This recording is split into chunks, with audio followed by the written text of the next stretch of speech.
patrolling pit lane for race 23. The weather 27 degrees. Typical West Australian day. Weather during the week was wet, but we're ready to go. And expect some fireworks down here at turn 1 on the opening lap. History shows that there's aggravation down here. People try and lunge down the inside on the grass. Guys get forced wide. Once they're on the dirty line down there, they're in no man's land. And it's going to be particularly difficult opening couple of laps for both Stephen Johnson and Mark Winterbottom, who will find themselves quickly engulfed by the cars that have got the extra tyre grip. All Team Vodafone front row. That was how the season began at the Clipsal 500 in Adelaide. We're at the business end, the Big Pond 300. 5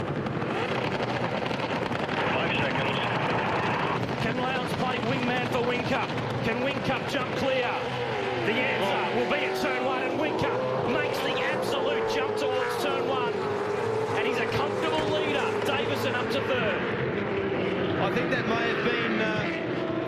was certainly a fantastic start there by Jamie Whincup. Did a great job, but Lowndes may have just helped him a little bit with that one because he wanted to make sure that he got in and across. They bolted, absolutely bolted. Yeah, they're disappearing up the hill with the best part of half a dozen car lengths over the next car, which is Will Davison. Now, Will Davison,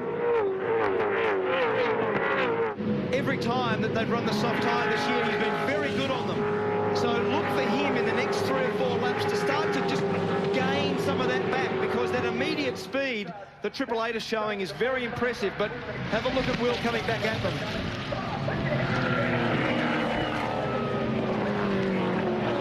Tander was right at the braking limit then at turn 7. The whole way in, he had the rear of the car locked up. Remember, he's on the control tyre. He barely pulled the car up in time. Great start from Rick Kelly. Come from 11th to 6th on the first lap. Fantastic start. And aided by the sprint tyre. We're on board here with Mark Winterbottom at turns 2 and 3.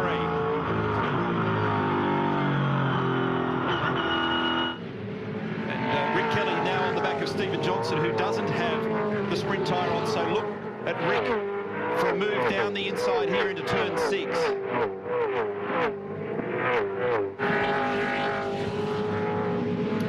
Dave Reynolds, and there is the move, so he got him. Good job. And David Reynolds moving well as well. He's 8th at the moment, started 12th. He's on the sprint tyre in the Bundy Red entry. So he'll have a go here at Mark Winterbottom. So Rick Kelly has cleared him. So top 5 cars on the sprint tyre. Whincup, Lowndes, Davison, Kelly and Kelly. Fastest lap of the race, Will Davison, 56.78. The lap record held by Jason Bright, set back in 2004. After the resurfacing, it was a 55.9. And Davison took half a second from Craig Lowndes on that first flying lap once he got clear of fighting with Stephen Johnson. This is with Winterbottom. So, folks, don't lose sight of the cars that are on the control tyre, because clearly there's a big speed gain for the top 5 or 6 guys that are on the softer sprint tyre. But remember, they're all going to have to come back to the other tyre at some point. So the guys on the harder tyre, who's doing a good job out there? Steve Johnson is 6th, Garth Tander is 9th, Russell Engel 10th. And Davey's going to get down the inside here on Stephen Johnson, most likely. No, not quite close enough. Camera foreshortens the margin, but he'll have pace in that car. But the thing that Mark and I will be paying very careful attention to here is whether or not the sprint tyre degrades at an accelerated rate. Now Reynolds gets it done at turn 1 pretty easily. Stephen Johnson was warned that Reynolds was on the sprint tyre. He made space for him, and Rick Kelly, fastest lap of the race, of 56.6. And that's a real factor here, that the teams have to keep their drivers in the loop with knowledge of who's on what tyre in and around them. Davison just took some time away again from Lowndes that time around. And to that point, Aaron, the reason they keep them in that loop is that it helps you as a driver make the determination as to whether or not you put your elbows up and make the guy really work for it, or you make a judgment call and go, you know what, I know he's got a second and a half on me, I'll let him go. Tomorrow or later today, I'm going to grab him. But if you're on the same tyre, good luck getting around me. Yep, for sure. And that's a good way of determining, keeping your own lap speed up and determining whether you should fight or not. And Neil, the other thing to add to that, Thomas Maziera, the driver standings observer, was very clear to people yesterday in the driver's briefing. If you want to overtake and you're on the sprint tyre, get it done, and the guy in front should not block. Now, this circuit, if you've ever tried to get past Johnny Bowe and Neil Crompton, let me tell you, it's nigh on impossible to do if they want to try and bluff. So they're going to let them do it once. You get a warning, do it twice, you're in the bunker. Especially when you're coming from that far back, Larko. Be nice. Don't put Croppo in the Bowie, in the Bowie league of blocking. Bowie was at a whole new level. So we go, there's Greg Murphy just up behind Lee Holdsworth. And fires down the inside. So of the sprint guys now, Greg is now in 11th. So it will be the top 6 cars. Then Steve Johnson, Mark Winterbottom is on the sprint. Then Garth Tander, Russell Ingall, Greg Murphy in 11th spot. This is shaping up as a cracker race.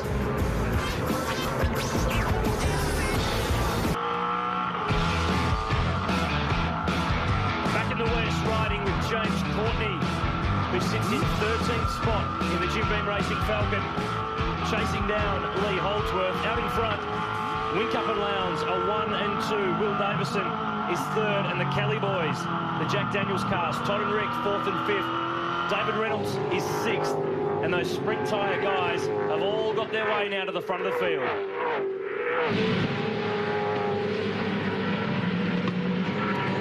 You can expect to see some stops any tick of the clock now. Refueling pit stop. Now, all of those that are on the sprint tyre, with the exception of Greg Murphy, have floated to the top of the field, no surprise. And Greg's on the charge. Now Lowndes, the first to come in, followed quickly by Rick Kelly. Very congested, very tight pit lane. You do not want to be mixed up in too much traffic here. A bit surprised that only 2 have peeled off. It's Craig. Joined by Michael Caruso. 3 cars in the lane now. There's Rick. So a little cycle on those tyres. They held their speed pretty well. And those that are out there at the moment have still got good lap speed on the sprint tyre. Probably a bit better than I thought it was going to be. And they hold position. All so right, mate, get your head down and just good luck to you. It's a long race to go, so just see what we can do. no surprise that Lowndes gets out in front of Rick. Came in that way, and there's Caruso. So he's the last of them. Just remember, with left-hand side tyres changed, so we need to be careful on the brakes. The leaders are coming up the straight now. So they've done the working side. So what they're suggesting to him is be very careful with the balance of the car while you've got 2 hot tyres and 2 cold tyres down individual sides of the car. And that's always one of the issues if you're in the mid-pack. When you take your pit stop, you could very well find yourself down a lap. Well, it certainly is the case, but what we've also got to do is just make sure we understand this lap speed difference. So a 56.64 versus a 58.4 is the fastest for a sprint tyre, fastest for a control tyre. 1.8 seconds is the current difference in what that lap speed yield is. That's at peak values. Yes. But the other thing that you've got to factor here is the way in which the sprint tyre is degrading. So let's see whether Jamie comes in this lap, because that means they're going to use them again for tomorrow, most likely. But if he finishes the lap, we're at that zone now, Mark, where we get a great indication of how they're tapering.